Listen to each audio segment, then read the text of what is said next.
নমস্কার and welcome back to days diary. আজকে না আমি ভেটকি মাছের মুইঠা বানাবো, কিন্তু রেসিপিটা শুরু করার এই প্রথম পোর্শনটা দেখছেন তো, যখন আমি প্রিপারেশনটা করেছি আমি রেকর্ডিংয়ের মুডটাই অন করিনি ভিডিওতে। কি আর বলি, যাই হোক, আমি 4টে ভেটকি মাছ আমি একটুখানি গরম জলে ভাপিয়ে নিয়েছি। নরম তো মাছটা এমনিতে, তারপরে একটু ভাপিয়ে নিলে দেখবেন এমনিই কাঁটা থেকে খুলে আসবে। তো সেভাবে মাছটা নিয়ে নিয়েছি। একটা আলু পোট্যাটো মানে বয়েল করা, ওটাকে ভালো করে স্ম্যাশ করে নিয়েছি। তার মধ্যে একটু ধনেপাতা, লবণ, হলুদ, একটু জিরের গুঁড়ো, সামান্য একটু চিনি দিয়ে আমি ভালো করে একটু গরম মশলার গুঁড়ো দিয়ে আমি ভালো করে এটা মেখে নিয়েছি। মেখে এরকম গোল গোল করে মুইঠার আকার দিয়েছি।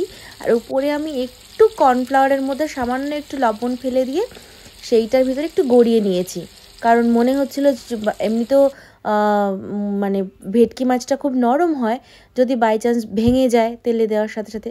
কিন্তু দেখুন একটুও ভাঙেনি, খুব সুন্দর কিন্তু মুইঠাটা খেতে হয়েছিল, চপের মতো এত দারুণ খেতে লাগছিল। আমি তো শুধুই একটা টেস্ট করে ফেললাম, দারুণ খেতে লাগছিল। তারপর কড়াইতে আমি সর্ষের তেল গরম করে আমি কিন্তু ভেজে নেব মুইঠাগুলো। একে একে তেলে একটু লবণ ফেলে দেবেন, যাতে কিনা প্রথমে গিয়ে আটকে না যায়। আমি একটু কোনো কিছু ভাজতে দিলে এরকম ডেলিকেট কিছু আমি একটু লবণ ফেলে দিই, যাতে গড়িয়ে যায় জিনিসটা। তো আমি ভেজে তুলে নিলাম। ভালো করে আস্তে আস্তে গ্যাস কমিয়ে দিয়ে ভালো করে ভাজবেন। এরপরে আমি পেঁয়াজ বাটা দিয়ে দেবো। এখানে দুটো আমি গোটা গরম মশলা ফোড়ন দিয়েছি আর একটু সাজিরে দিয়ে ওই তেলেতেই আমি পেঁয়াজ বাটাটা আমি ফোড়নে দেব। পেঁয়াজ বাটা ফোড়নে দিয়ে আমি যে দেখুন আমি খাচ্ছিলাম, তো ভাবলাম কেমন লাগছে ভেতরটা একবার দেখিয়ে দিই।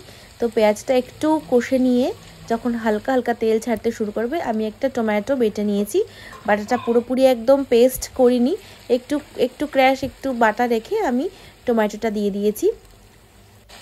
টমেটোটা দেওয়ার পরে আমি এখানে নিয়ে নিয়েছি একটা গোটা রসুন, বড় রসুন, 4টে কাঁচা লঙ্কা আর 1 ইঞ্চি আদা আর একটা পেঁয়াজ।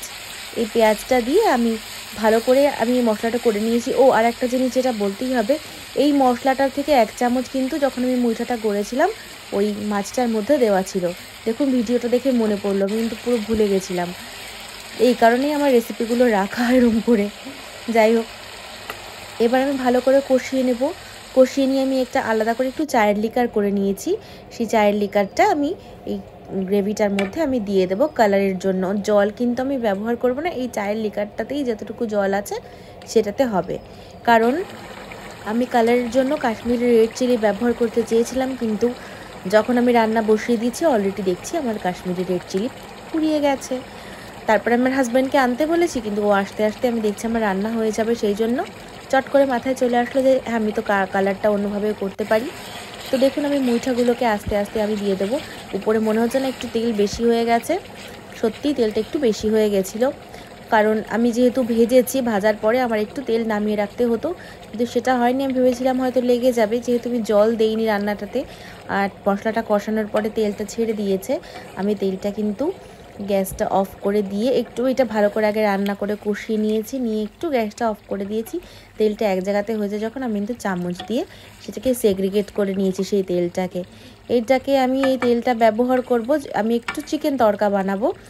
চিকেন তড়কার মধ্যে আমি এই তেলটা ব্যবহার করব। আমি দেখেছি তড়কা বিশেষ করে মানে এরকম যদি কখনো এরকম আলাদা করে তেল রেখে দিলে সেটা যদি একটু ব্যবহার করা যায়, তাহলে কিন্তু তড়কাটা খেতে একদম দোকানের মতো লাগে, যদিও বা খুব হেলদি অপশন নয়, বাট কী করা যাবে।